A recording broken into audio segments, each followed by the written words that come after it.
Welcome to the Perfectly Flawed podcast, where we share stories and conversations with amazing people who've achieved extraordinary success by embracing their struggles and imperfections. They've achieved what they have, not despite their perceived flaws, but because of them as well.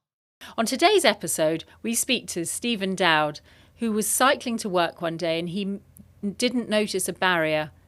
He flew over it and broke his neck on the other side, becoming a quadriplegic. He's going to share his amazing journey of recovery and all the lessons he learned along the way. Steven Dowd, a very warm welcome to you. Hi there. Hi. I'm so happy that you've come. I'm really looking forward to our conversation. I've always found you a fascinating human being ever since we were at a professional speakers gathering, and you were invited up on stage to introduce yourself. You're a complete newbie. Nobody knew who you were. And you stood up and you said, this time last year, I was lying in bed. I was a quadriplegic. And there you were walking up on stage. You obviously had an incredible story to tell. And ever since that time, you've done all kinds of amazing and extraordinary things. So I look forward to having a peep under the bonnet to find out all about what motivates you and who you are and how you've become the wonderful and perfectly flawed human being that you are today. Oh, thank you. Thank you very much. Yeah, no, it was, I remember that day very clearly, actually. My first experience of the Professional Speaking Association in London. It was another quadriplegic, funny enough, had recommended that I go along that day, a guy called Andy Burrows, who was a wheelchair rugby player for GB. And he said, yeah, go along, and they won't teach you how to speak, but they'll teach you how to network and how to kind of put yourself out there and tell your story. And it was the guy that was running it at the time, the president, I think he was whose surname Jeremy Nicholas. That's it, yes. Jeremy Nicholas. Yep. And he invited me up, and that was the beginning of what became a keynote speaking career, which was quite an interesting turn of events I hadn't quite expected. And many more things besides, as well as your keynote speaking. Yes, I've been very lucky. I have. I've experienced a number of different things. I've created a number of different things. And my injury back in 2016 was really the precursor to a lot of that. And a touch paper as well. I think whilst it was a horrendous time and a horrific injury that was life-changing in many ways, it could have been very negative, and it was negative in many ways. I was very lucky to be in a position where I could harness it, I suppose. So tell us about who you were before your injury, just before, and what led to that. So I was a normal guy, normal life, really. I used to work in a big bank. I'd come from executive search, so a headhunter, effectively, in financial services for many years. Moved my way up into an in-house role, ended up running recruitment for one of the biggest banks in the world, a business called Bank of New York. And I used to run recruitment. BNY That's right. Mellon. It was BNY Mellon at the time, recently changed to BNY. And I used to look after pretty much the world, excluding the US. Someone else did America, I did everywhere else. And so I was running a very small recruitment team, which I created from scratch, kind of took the little recruitment pieces of everyone's desks in HR and created a central recruitment function. And it was one of my employees at the time, a guy called Dan, who's a lovely guy. He's a real Iron Man type, one of these types that has done all the sporting challenges. He's been a runner and a swimmer and a cyclist and all sorts of things. And he'd suggested to me that we had an opportunity to do a cycling event together. So I did what self-respecting boys did and went out and bought the bike and the Lycra and the colour-coded helmet and socks and all that good stuff, and became a mammal overnight. And started training, and unfortunately it was during one of those training runs where I was going from my house to his in Woolwich. We both lived in Woolwich at the time in London, and I hit a barrier I didn't see. I was doing no speed at all. It was a freak accident on a bike. So it wasn't really a sporting accident, it was just a freak accident, but I happened to be on a bike at the time. It was painted black, I seem to remember. That's right, the barrier was, it was almost invisible. So it was just one of those big barriers that are there really for fire engines and things, I think, like emergency access. So it was not signposted in any way. There was no day glow stickers on it and whatever. And it was against a newly tarmacked road. So that very black road and this very black gate kind of just disappeared into one another. And I didn't see it till the very last minute. So I slammed my brakes on And my Strava tells me I was doing just 8 miles an hour when I hit the Wow. barrier. But I stood up and I slammed the brakes on as I saw it coming. And unfortunately, the inevitable happened, and I collided with that barrier, went over the top, and I landed on my head. And 6'3" and 100 kilos ish, came down on that beautiful colour-coded helmet. And unfortunately, whilst it saved me from a brain injury, it didn't save me from breaking my neck and sustaining a spinal cord injury at C3-4, which is really high. And that left me, unfortunately, paralysed from the neck down. I remember you saying that in that moment it felt like you were a javelin kind of going into the road, and so that did you have the sensation as though your body was still facing up? Is that? I did, and I'd forgotten I'd said that. Yeah. It's been so many years since I've spoken about that. But no, you're totally right. As I'd obviously hit the ground, my body had just crumpled into a horrible mess. My bike had come over the top with me. I was clipped in by my shoes. So all of it, man and machine, sort of big slumped mess on the floor. But it felt like I was like a javelin, like sticking out 45 degrees in the ground, like arrow straight. And it was a really weird sensation. It was like I was floating there. Is that because your nerves were kind of slightly confused? Well, quite probably. It was the last position my body remembered being in before it lost sensation, because I didn't feel anything. I didn't have any significant pain beyond a smashed face where I'd hit the ground, and obviously I wasn't damaged. My spinal cord wasn't damaged above the point of injury, so I could feel my face, and it felt like a big bruise was coming up, and you know, like when you see stars, when you've walked into a door or you've fallen over or whatever, that kind of feeling. But yeah, you're right. I felt almost like arrow straight, like a javelin sticking out the ground, and it was a really weird sensation, really odd, almost like disembodied. And the rest of your body, there's no sensation from your legs or your hands or anything? No, and I didn't realise that initially, because that's not something you necessarily have in your mind, right? But when I realised what had happened is when I reached up to rub the bit that hurt, because I'd hurt my face, and my hand didn't get there. And it was only at that point I thought, oh, this isn't good. So I tried again, and again my hand didn't get there, and that's when I realised the horror that I'd broken my neck and that I had no sensation and no ability to move.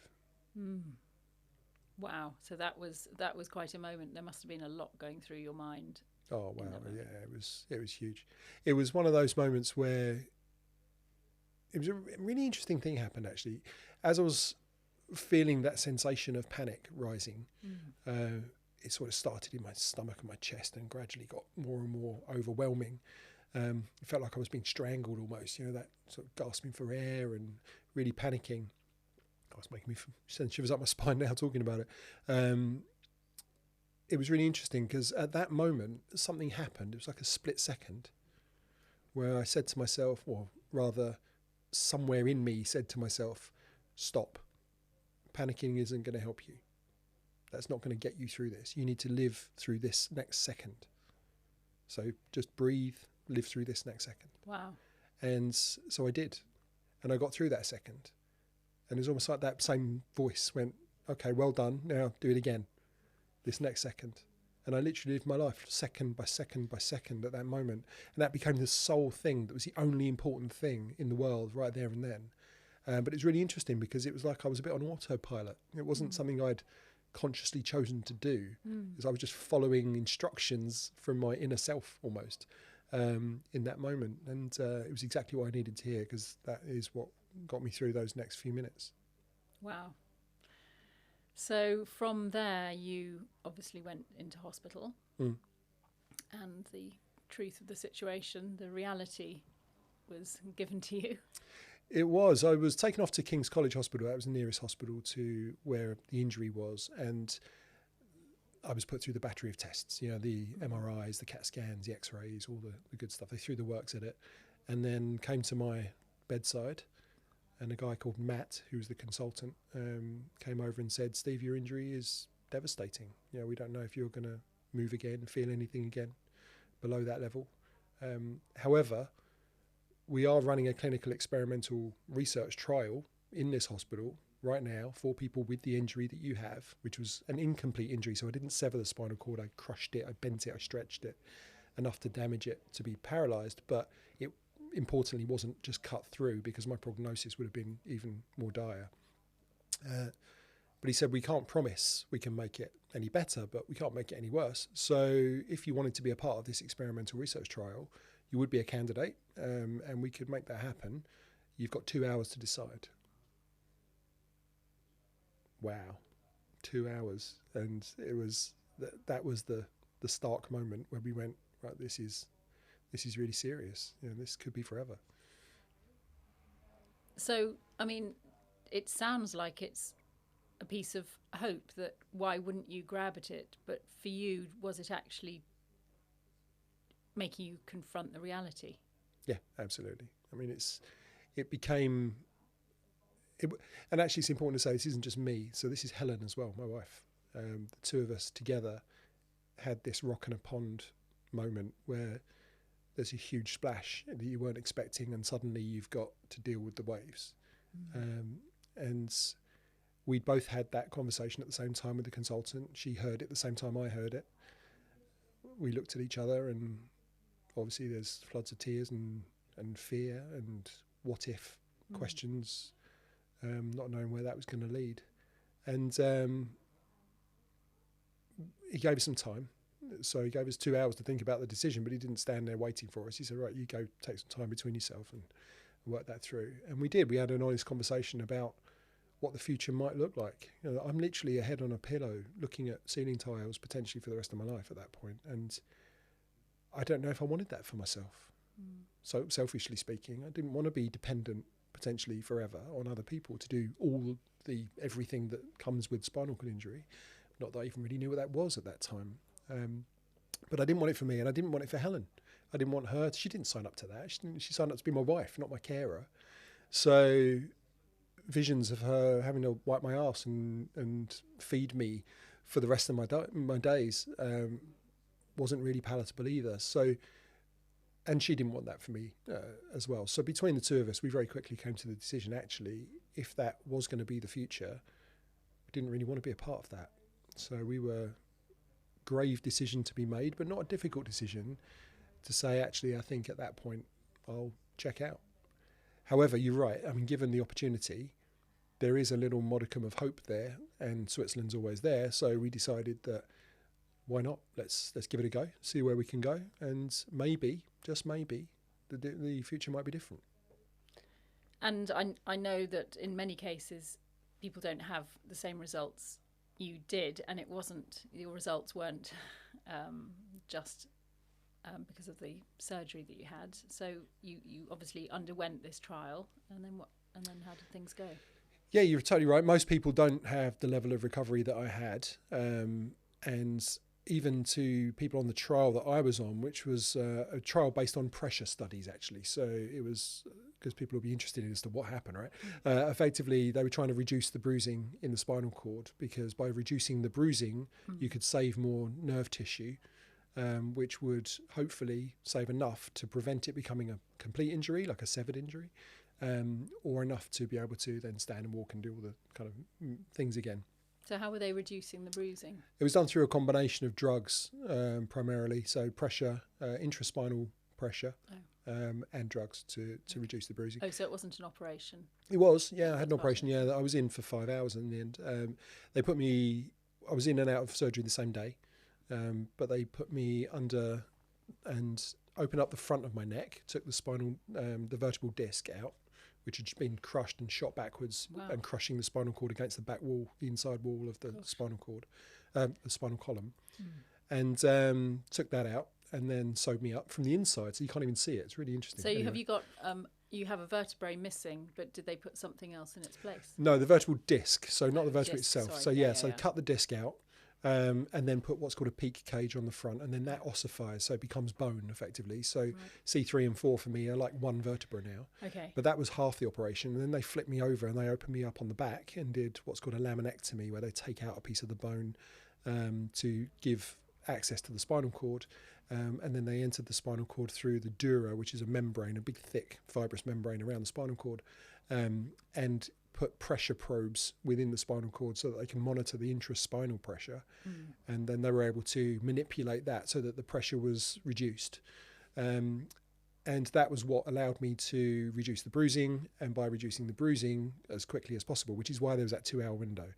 If you can reduce the bruising as quickly as possible, you can save more nerve tissue, which increases your prognosis, hopefully, positive prognosis. So I was in and out of surgery same day. And then we kind of began the recovery process. So I believe you made a vow to your wife at the time. I did. So I was in hospital for 4 months in total. I went to work one morning and didn't come home for 4 months. But I was in intensive care immediately after the surgery. I'd been there, it was on day 2. And interestingly, I was just starting to get some sensation back, which felt like I was being covered in boiling oil. It was intense nerve pain. From the waist up, nothing in my legs, but from the waist up and down both my arms, particularly my right arm, it felt like electricity was firing, but really intense. Wow. Really, really intense. And you just couldn't turn it off. No drugs could touch it. It was just... Did they try giving you pain relief for that? I did have pain relief, although I very quickly decided I didn't want to play with the world of pain relief because it's a bit of an arms race. I'd spoken to lots of people that had similar injuries or had injuries, and it just seemed that they were upping and upping and upping their doses. And I was like, whoa, I'm not sure I want to get involved in that. Particularly, there's a thing called baclofen, which is used for spasms. I still get spasms today. And gabapentin was the specific drug that they gave me for the pain. But it left me feeling like a complete zombie. It's like, but I was aware that I was mentally slow.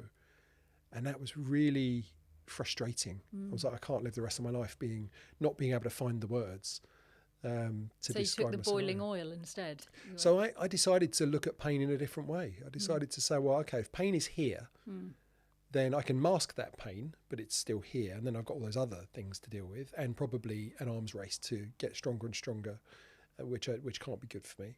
Or I can try and put pain in a different place where it's not front and center all the time.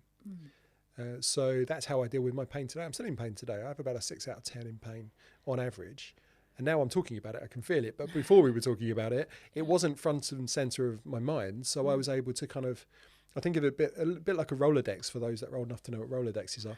I kind of put it in the file card system way back over here and put lots of things in between so that it's so far away I kind of don't focus on it. And that's kind of how I deal with my pain levels. But I did that quite early on, even in hospital. I came off of all drugs when I was in hospital for that same reason. So then you were dealing with the pain, and then when did the vow to your wife come in? So there I am, covered in boiling oil. Opting for the boiling oil. Yeah, exactly. And I realised that what I was going through just seemed to have no end, and that was incredibly scary to think, my God, this could be. So I didn't know if it was going to get better. The presence of this incredible pain I looked at as a positive because I had nothing 5 minutes ago. Right. So the fact that there's something, even if it's incredible pain, was a step forwards. Did the doctors talk about it in that way as well? That it was? Yeah, they did. They were optimistic about. Yeah, they gave it was positive anyway. Yeah, exactly. They gave me a prognosis. It was a bit weird actually. My consultant, a guy called Professor Papadopoulos, turned up at my bedside, and I'd just been able to learn to wiggle my toe for the first time, and he asked me to do that. I showed him. It wasn't impressive, but it was a wiggle for sure. Yeah. And he just went, yeah, he'll walk again. Wow. And then like green that smoke must just have disappeared. What was the value of hearing that? Oh my God. Throwaway statement. It was huge. It was throwaway to him. It clearly wasn't to us. And even the nurse, the intensive care nurse, just burst into tears. So the idea that someone with my level of injury, with the prognosis that people normally have with my level of injury, isn't going to be standing and walking again. Not that that's the most important thing. Maybe we should talk about that another time. But certainly standing and walking was a goal, and something that was probably not going to happen. So for him to come and say, "Here's a whole bunch of hope for you," that's really what he said, right?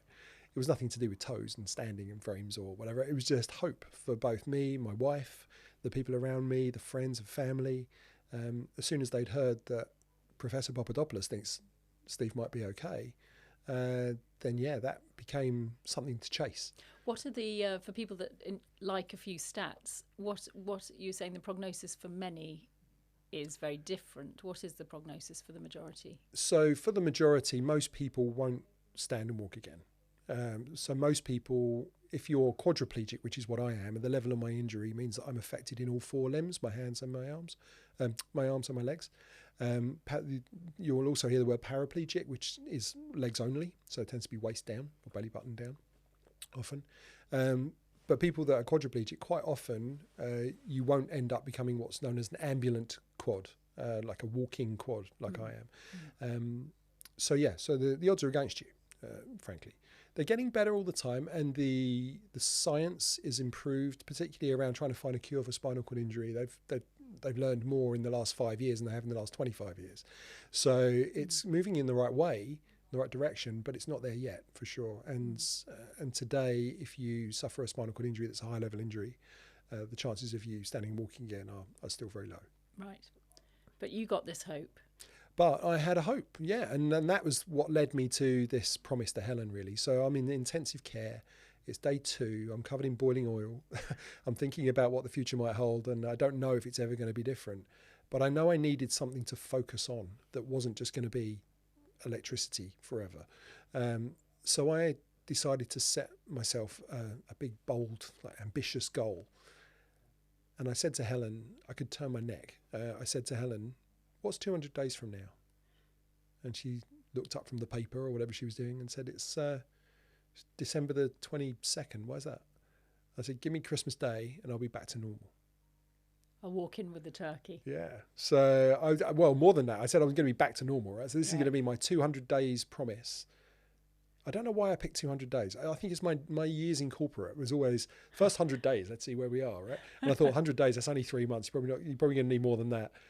So 200 days became a kind of finger in the wind, best guess. That's 6 months. I could probably do something in 6 months. But more importantly, I needed that direction. That bold, ambitious goal gave me a direction of travel and maybe an outcome, maybe not an outcome, but it definitely gave me somewhere to go. And so I made that promise to Helen that in 200 days, I'm going to be back to normal. And I closed my eyes. I went back to my little world of pain. But I had a goal now. And I had a promise to my wife for a start. So I had an accountability partner of the highest order and a real tangible goal with a deadline and some things to achieve. But of course, you don't just go ahead and achieve your 200 days goal in one hit. I had to work out the steps that would lead to that.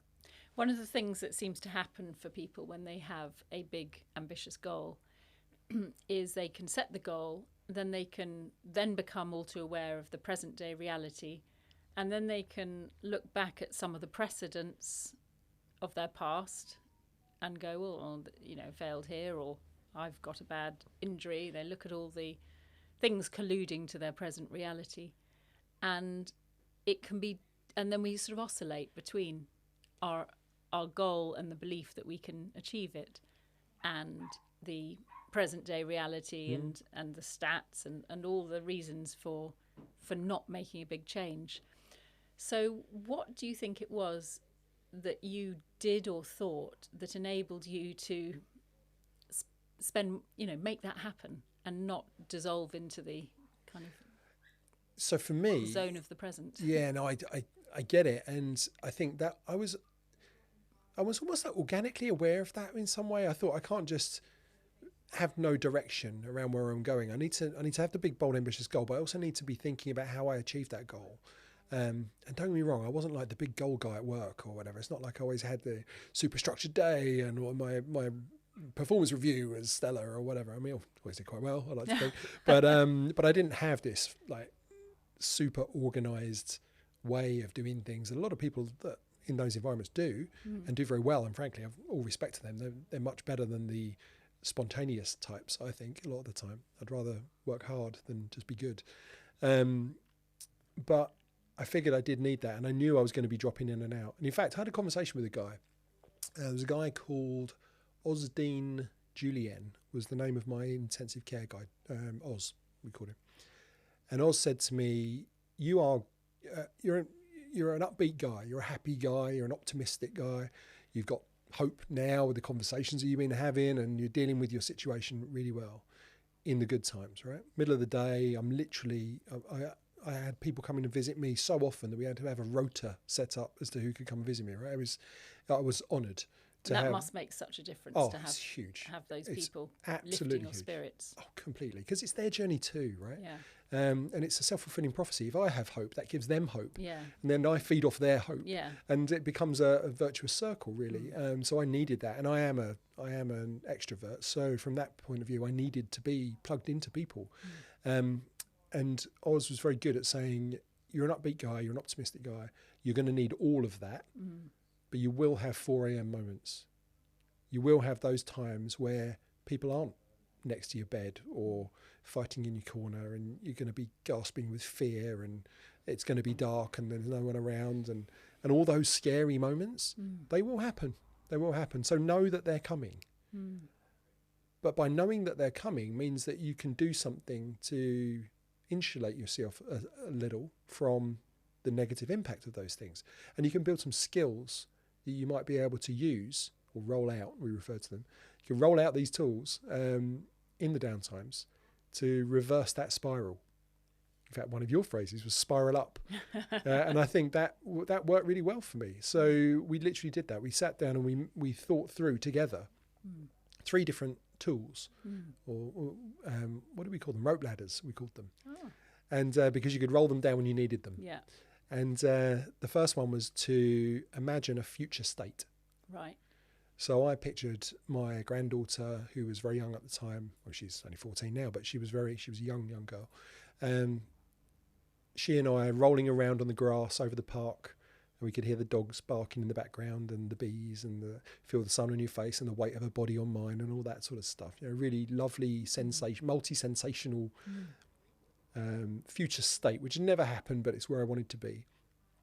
And then we looked at a past state. And created something there, because your body doesn't know the difference between the future and the past, right? It's driven by serotonin a lot of the time, and if you have nice happy thoughts, then you feel nice happy things, whether they're true or not. And I was in that situation, so I pictured what did I picture for that? Sorry, no, I've mixed those up. So that was the past state. That was what I'd done with Lexi. Okay. The future state was going to be me walking the turkey to the Christmas table. Right, yes. So that was going to be the bit I hadn't done yet. But in 200 days from now, will be Christmas. I'm going to pick up that turkey. I'm going to walk it to the table, and we're going to celebrate. Yeah. And that was my future state. And then my present situation was to put myself up into the corner of the room, take myself out of my own body, and look down on the situation that I'm in right now and be okay with that. Wow. And be objectively okay with that. I mean, how do you get to a point of being okay? I mean, for many people, for me, sitting here listening to you, I think, how can you, if I were in your situation, how could I get to a place of being okay with it? I could be okay with the future and I could be okay with the past, but for the present? Yeah, I think it was the key word is objective. It was a way of kind of unemotionally looking at the scenario, because I can be okay with it because it could be worse, it could be better, but this is where it is. So it was objective, and it was accepting. Maybe they're the 2 key words here: objectiveness and acceptance. So the objectiveness is objectivity. Objectivity is not being emotional, but seeing the reality for what it is. Exactly, what it is and what you can do about it, and what sits within your control, that you can control the controllables and all those good phrases, right? And I think they're very important. And also what's not in your control, that you shouldn't be wasting your time and effort thinking about and worrying about, because they're out of your control. Yeah. And knowing the difference, being smart enough to know the difference. And it's interesting because I almost looked at myself as a project, because I'm up in the corner of the room looking down at me. I'm not in me. Yes. So it's almost like the kind of advice you would offer someone else. It's a level of detachment. Yeah, I think so. Seeing yourself. I've had an experience of using an approach like that when I was worried about something that was going on within my family, and I thought, well, there's nothing I can do about this situation. So I observed it. I thought, well, what if I observe it on a screen as though it's a documentary? So that's one way when we want to get involved, but we know it's out of, it's only so much within our control. Yeah, exactly. And I think that level of dissociation was really helpful. It also then led into a whole bunch of PTSD related therapy later, but I needed it there and then. I needed Well, detachment. that was the important time. That was the critical crisis point. So absolutely, I needed dissociation. I needed detachment in order to look at it objectively, be accepting of it objectively.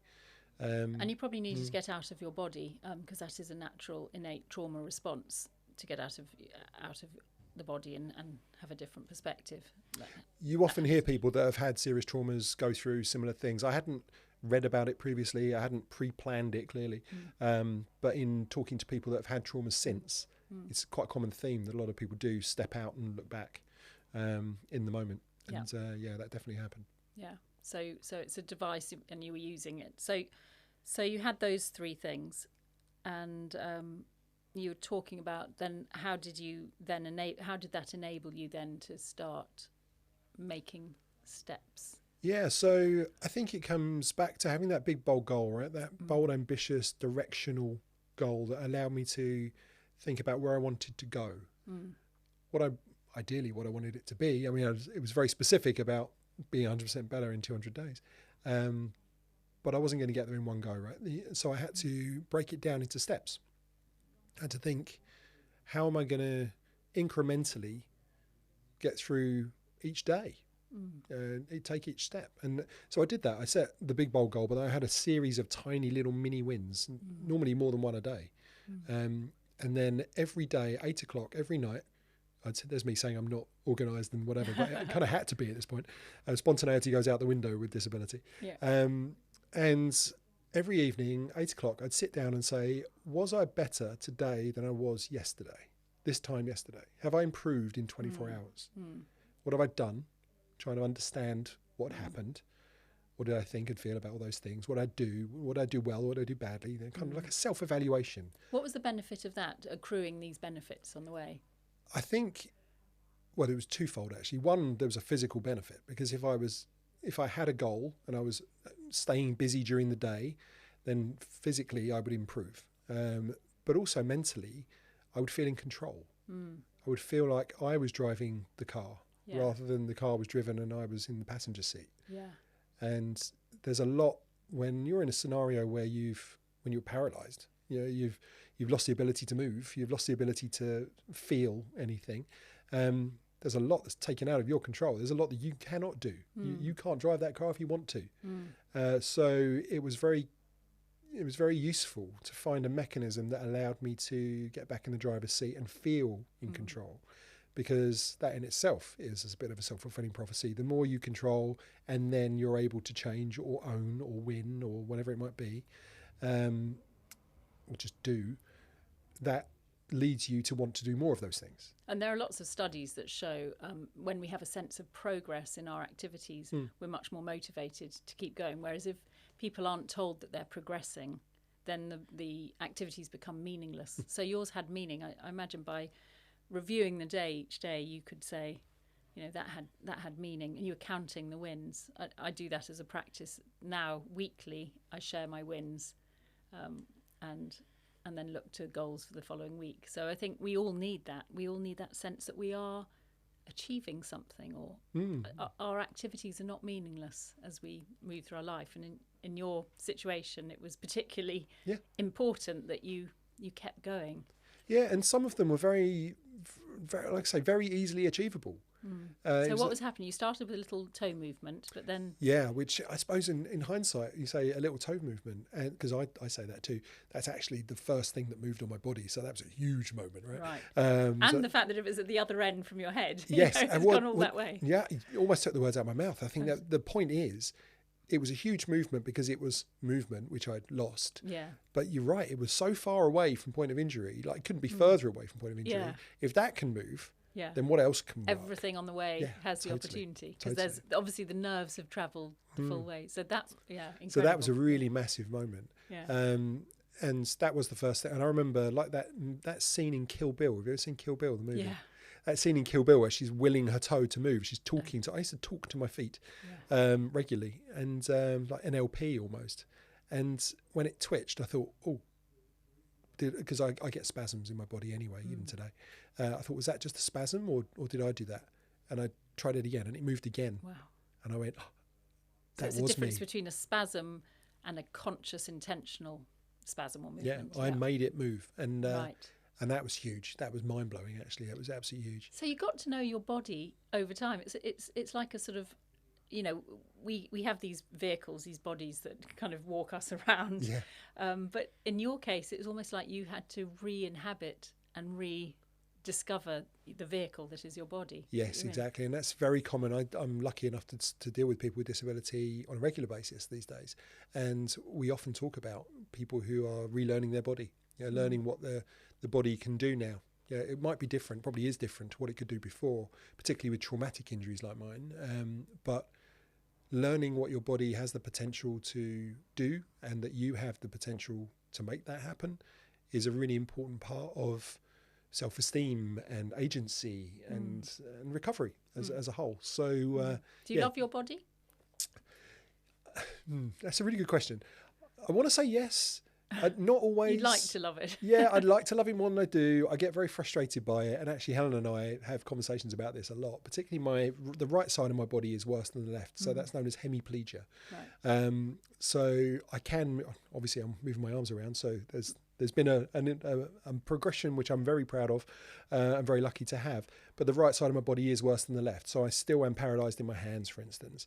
And I'm sporting some cuts and scars at the moment because it was Spinal Cord Injury Awareness Day on the 16th of May, just passed, and celebrating with a wine glass, one of my spazzy fumbles meant that I shattered that wine glass and it sliced into my hands. Oh. And that frustrates the hell out of me because it's just like, oh, why?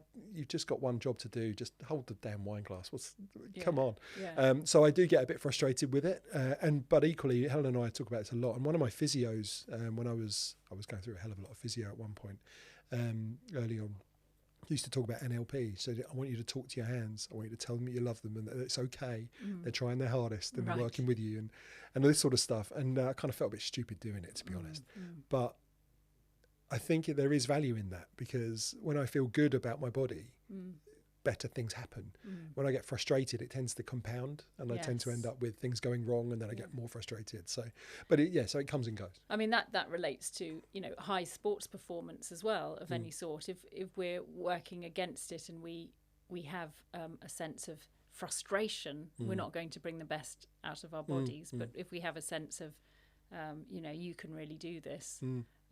I was hearing about some Olympic swimmers who think of their hands as being turned into, really big, strong paddles, and they can go really fast. And, so when we're working with our body and in a really positive mindset, then amazing things happen. We release, all that extra potential. But had you just studied NLP at that point? No, I hadn't. No, I'd been interested in psychology and kind of what makes people, behavioural psychology particularly, what makes people do what they do and why. But no, I had a human biology degree, so I had a kind of anatomy, structural side of things. I was a sports injuries therapist before I ever got into finance. So I'd worked with people that had had injuries and I'd done body work and massage and things like that. So I understood how the body worked. And were you quite sporty as well at that point? No, not really. No, you were not doing at all. the cycling? Yeah, I was, even the cycling, I'd only been cycling for a matter of weeks before my injury. So no, I'm not really a sporty guy. I wasn't an unfit guy, but I wasn't a hugely sporty fit guy either. But I had the anatomy side of things because I like the science of it. I like the mechanics and the physiology of it. My mum was an osteopath, and so I'd kind of grown up in that environment. Yeah. And that must have really helped when you could visualise. Well, we so far we've got to your toe, so to find out what happens next. Yeah. No, of course, no. It did. It helped a lot. It meant that I could have a conversation with my consultants and my team effectively on a different level. Right? Yeah. So you can speak the speak. Yeah. If you've got the language, then you can have that conversation in a different way. You can be very specific about what's happening. I don't want to know what drugs. I'm taking some drugs. I want to know exactly what drugs, what the activations of those drugs are, what they're affecting, why they're affecting. So you're pretty clinical, pretty exacting in your approach, but you also needed these more ephemeral ideas like hope to see you along, and persistence and of course other things like that. And I think it was part of being a team as well. So again, we mentioned earlier that I'm an extrovert. I need to be around people and in the team. I became a part of my team. Yeah, I could talk to my consultants rather than be the patient. I was one of the team working on the patient that happened to be me. Yeah. And so that gave me, again, a sense of control, a sense of importance. When they came and spoke to me about, we've done a thing or you've done a thing, how did that work? What were the outcomes of that? How did it had it progress. Particularly the physios, the trauma physios, although they call them trauma physios, I think they call them trauma physios, in intensive care and the high dependency units. So the first 2 months when I was at St George's, they were like, "Oh, let's just see what else he can do." Right. Because I was so keen to do it that I was literally on their team going, "Okay, what else can we do, guys?" They must have Well, loved having play. you. And, yeah. Well, that's kind of what they're there for, and what they studied for, and that's the kind of patients they love to work with. Yeah. They don't always get lucky enough to have those kind of patients with that mindset, I suppose. And understandably, not everybody. And I'm not looking down on people that don't have that mindset. No, well, I think it would be very important to talk about that. But let's just get to the end of your story, and then talk about other ways that you might have approached it, and whether there's, we don't want to judge different ways, because it so easily could have gone differently for you, couldn't it? It's so easily you might not have moved that big toe, and yeah, absolutely. I was very lucky. My outcome happened to be the outcome that it was. It took the stars aligned in many ways. I was a very important driving factor behind that, but I was only a part of the recipe, right? And there was hydration, nutrition, friends, family, love, support from people left, right and centre. So I was very, very lucky that all of that came together for me. It didn't for a lot of other people in that trial of 50 people that I happened to be on. It's called Wings for Life, isn't it? So Wings for Life is a spinal cord injury research foundation, and they have a single mission, and that's to find a cure for spinal cord injury within our lifetimes. And they were funding the experimental research trial that I happened to be a beneficiary of. So they weren't funding me, but they funded the science. And that experimental trial that they'd funded was funded to 50 people, 50 candidates. I was number 45. And so I was a beneficiary of the science from the hospital that was funded by Wings for Life.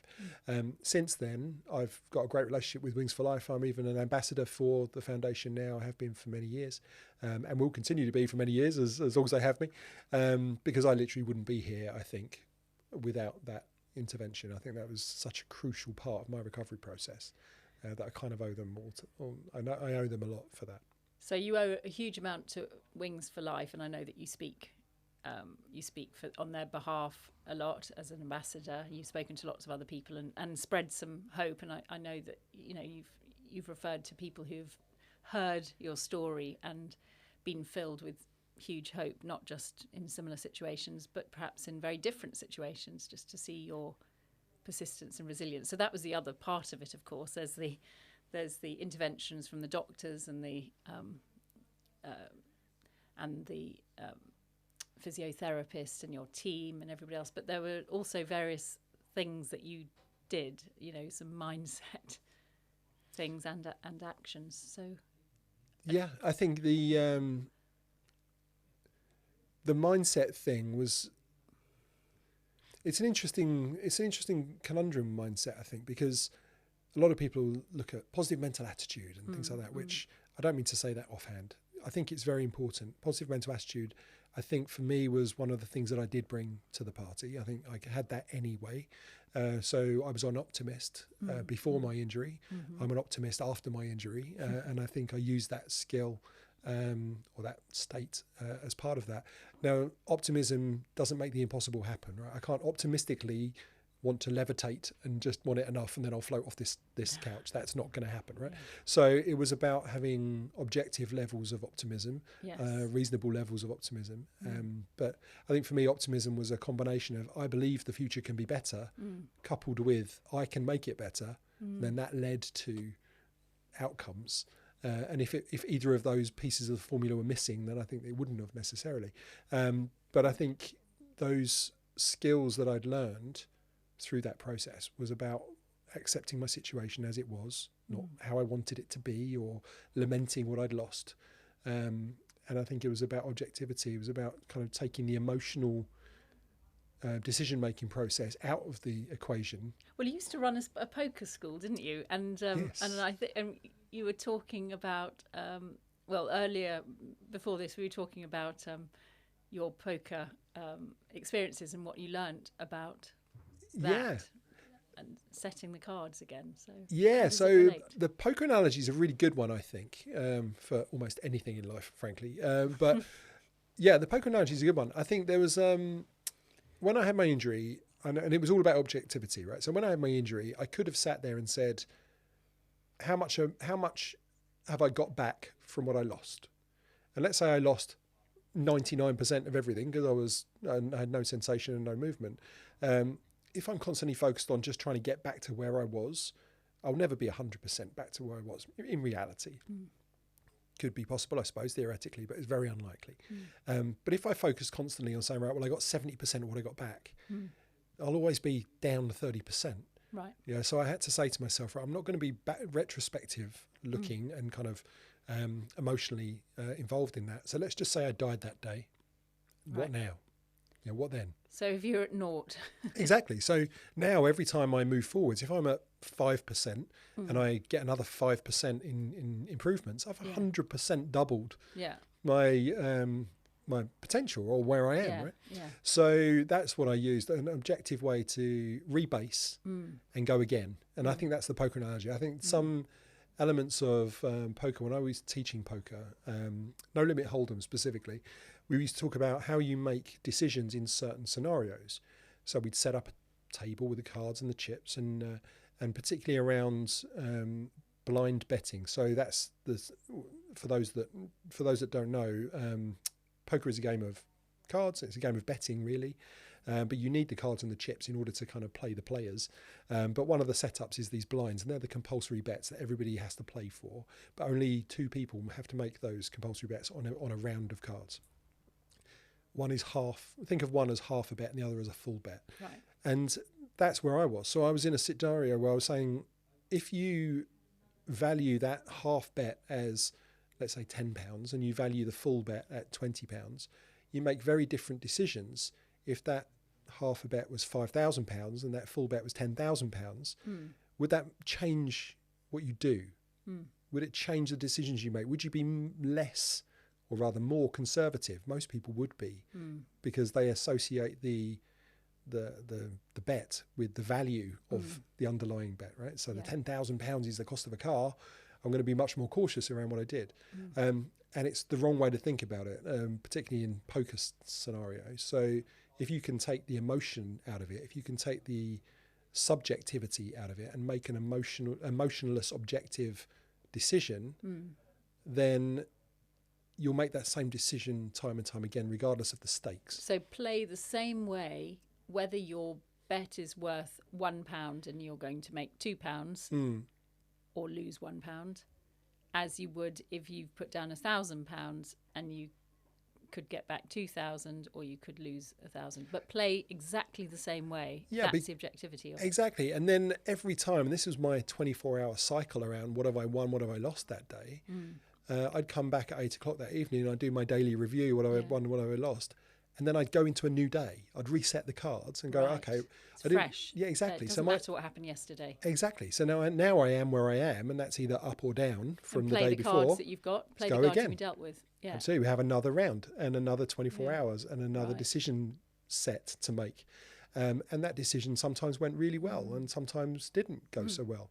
Some days I was very lucky that most days, in fact, I know how many days exactly I had on the way up, and it was 90. I had 90 straight days of wins. Wow. And I know it was 90 because on day 91, when I did the review, I said, right, am I better than I was yesterday? And the answer was no. I hadn't improved. Okay. And that wasn't a reason to go, well, I haven't improved, I feel bad about that. Right. It was an objective assessment that I hadn't improved. And we celebrated anyway, because what it meant was that we'd had 90 straight days of wins. So I was constantly looking for the opportunity to celebrate the little win. And also, I guess the win in that day at 91 where you didn't have any wins, the win was, what could I learn to ensure or have a greater likelihood of a win tomorrow? Yeah, and the opportunity to say, okay, I didn't win today, redeal the cards. Yeah. Let's go again tomorrow. So I'm still where I was the day before. Yeah. But that's okay, because I just am where I am. I'm not where I want to be. I'm not ahead or behind of where I am. I just am where I am. And now I've got another series of experiences and decisions and things to do and make that can lead to future wins. So do you remember the show called Quantum Leap? Yes, I do. Sam Beckett, I think his name is. And he had Al, didn't he? Who was a kind of an AI. He was. He was AI before AI was around, but he was a. Hence why he's called Al, I think. Yeah, and he gave advice, but there's a similarity there because he would leap into someone's body in a situation, and that might be a boxer who's just been knocked out in the middle of a boxing fight. It could be he could find himself on a stage as a female opera singer. I mean, it could be anything. And he had to, so basically he had the cards reset. He was fresh into a situation. And it was, right, how do I don't have any legacy issues here. I don't have to, there was one I remember where there was a domestic violence situation with this, maybe it was the opera singer. And he had to work out what the situation was and what he had to resolve. But he knew he didn't have to keep playing those same old games.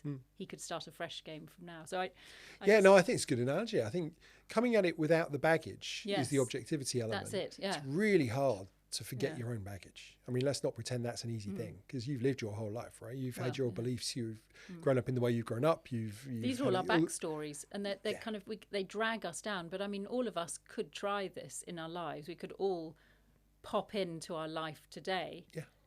As Sam Beckett, and just go, okay, what would I do given the situation, circumstances, and all the skills and talents and advantages and everything else that you've got? Yeah. What would you do? I think there'd be an interesting contrast to think, be a great mind game this, wouldn't it? To say, what would I do subjectively and what would I do objectively, and what's the delta? What's different and why? Yes, yeah. That'd be an interesting one. Yeah.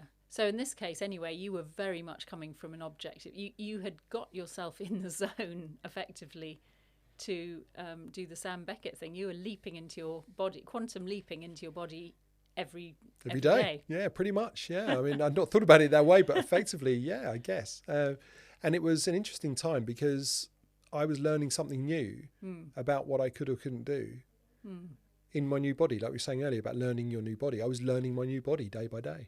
And sometimes I was really impressed with it, and other times I was really frustrated by it.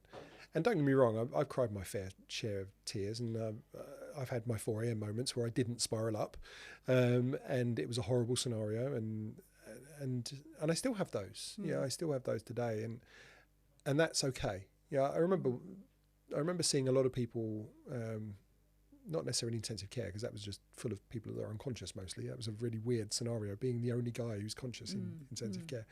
But when I was on the high dependency ward and I'd met others, I'm thinking of one guy in particular, who had a lesser injury than me, had a greater prognosis of recovery than I did, but he just turned his face to the wall and decided that he was going to check out.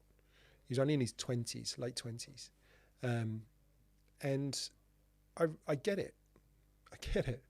You know, it's okay, because every injury is unique. Every response to every injury is unique. He doesn't have to respond in any other way than he wants to respond and has the ability to respond. But it was interesting seeing how different people deal with their scenario. And I was learning from that. You know, I was looking across to this guy. I was looking across this, just thinking about him now. Oh, wow, I wonder what he's doing these days. Looking across to him and thinking, would I do that, or can I do that? And sometimes the answer was, I can totally see why he turns his face to the wall, and it felt like the right thing to do today. Yeah. You know, and I've had a few of those days too. And it's okay to do that sometimes. And, you know, I think there must be a huge amount of pressure when people hear about your kind of superhero story, which effectively, you know, it seems it's such a miraculous and incredible story that there must be a lot of pressure on people who just think, I just don't think I'm up for it. I don't believe I can do it.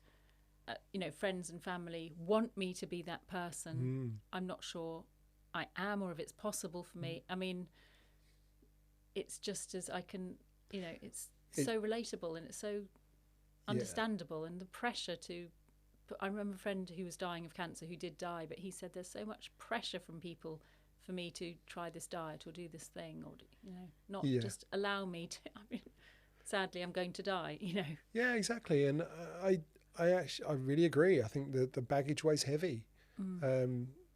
particularly in my case, I was married. I am married. I have grown-up kids. I had a granddaughter. I have a granddaughter.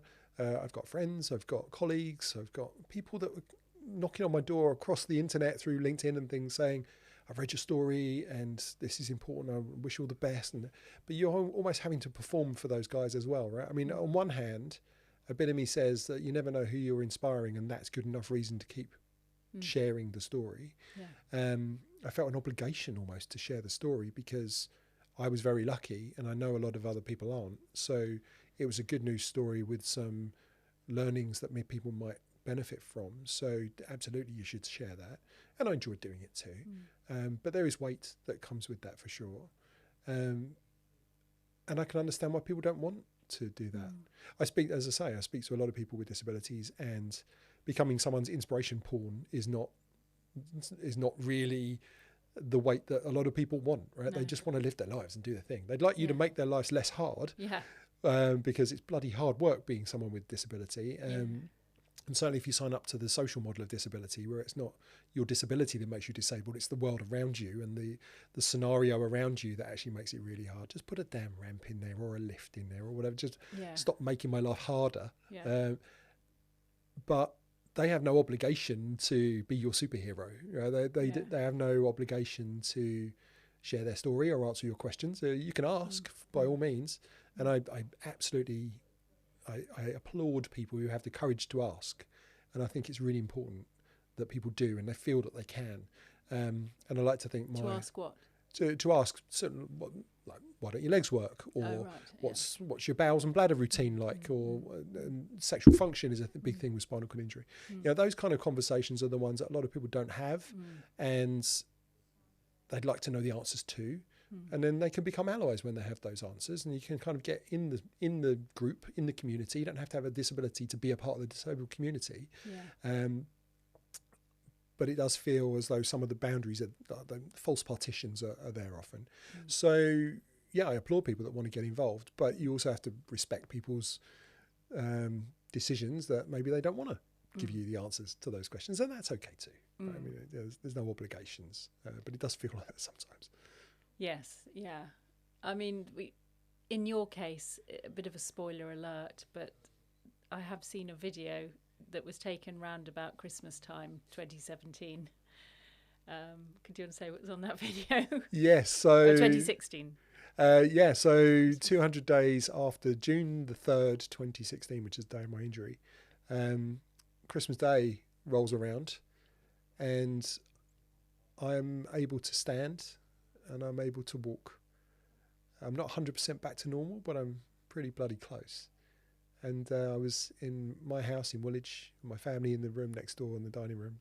And Christmas Day, I stand in front of the turkey that's on a lovely silver platter, and I can smell this bird. It's amazing. I pick it up gradually with my hands that are not, I'm a little bit distrustful of my hands, so I was a bit sort of a big pressure moment, but I pick up the turkey, and I can feel the weight of this bird as well. And I start walking towards the dining room, and I'm saying to myself, like, here we are. This is it. 200 days. Yeah, we've done this. And I was able to walk the Christmas turkey to the table and share that moment with my family and friends. How amazing. When you put that turkey down on the table, having done that, that must have felt like the best Christmas ever. Oh, it was.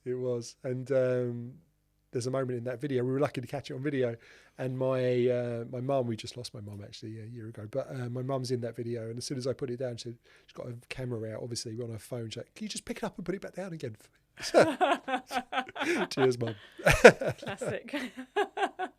Just blow the candles out again. Didn't catch it the last time. Yeah. Well, gosh, it's such a pleasure to have you here and sharing this incredible story, and there's so much more that I'd love to talk to you about. Perhaps we'll have to have a follow-up podcast to ask you about some of those things around spinal cord injury that aren't spoken about, that you referred to, because I think people will be interested to hear some of those would be a those pleasure. Details. But before we do, what does perfectly flawed mean to you? Perfectly flawed. I think we're all flawed. I don't want to give it too much of a value weighting, because flawed suggests bad, But actually, I think flawed just means different. And I think flawed, for me, is a celebration of those differences. If we were all the same, we'd all do the same things and the outcomes would be very predictable and evolution wouldn't happen. So I think from my perspective, flawed is an opportunity for things to be different. Perfectly is an interesting word, because what is it really? It's almost like predefined as what the answer should be. But I like the combination of the two, because flawed in and of itself is an opportunity to change things and do things differently. Yeah, I often think of the perfectly bit as it's perfectly okay to be different, to be unique. And what would you say to that younger you? That's a really good question. Keep going. I think from my point of view, we touched on it earlier, I think the celebration of effort is really important. I did it daily with the little wins on the way to the big bold goals, the big directional goals. And I struggle, even today, I struggle if the wins aren't acknowledged by others as well. And I'm being totally honest, I do seek others' approval on stuff. It's important to me. So I'd be my cheerleader and just say, keep going. Yeah, these things will be okay. Just keep trying. Keep trying, keep failing, keep learning, but keep going. And you never know where it's going to take you. And celebrate the effort and celebrate the wins every for sure. day. Always celebrate, absolutely. Yeah. Well, thank you so much, Steve. I hope you'll come again. And that's all we've got time for today, but it's been a great pleasure. My pleasure. Thank you. Thank you for listening, and thank you to Steve Dowd for coming in today and sharing his remarkable journey of recovery. I love his insights to do with poker. I love the idea of setting new cards, a fresh start, dealing with the hand that we're dealt, and basically the way that he just kept on going with persistence, going after his vision. And there's so much for us all to learn from his mindset and the actions he took.